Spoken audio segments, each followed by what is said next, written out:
Accused of assaulting multiple transgender people in Atlanta, and police are calling him a hate crime suspect. Atlanta News First, Yasmina Alston live at Atlanta Police Headquarters tonight. Yasmina, this man's arrest comes as a relief to those, especially in the LGBTQ+ community.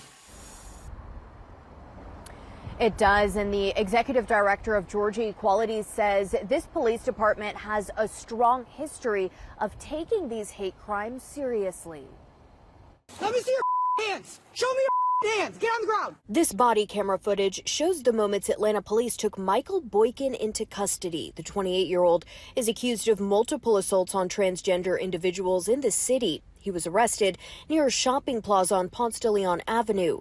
Police say he was considered armed and dangerous at the time of his arrest. We do know that unfortunately violence is far too common, especially against members of the transgender community who are predominantly black transgender women that are the victims of violence. We spoke with Jeff Graham about the arrest and hate crimes against the LGBTQ community.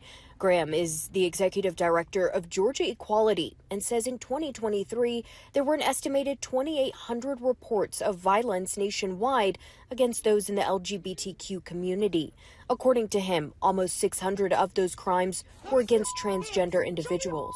Graham says their organization hears about those crimes in the Atlanta area on a regular basis and encourages victims to report them to the police and the FBI. At this particular moment, there has been so much misinformation and disinformation that has been spread about transgender individuals. And much of that has created a stigmatizing environment that has resulted in a lot of fear, a lot of anxiety.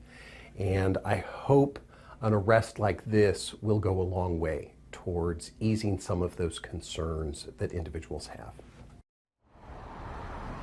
And Boykin is facing multiple charges, including aggravated assault and battery.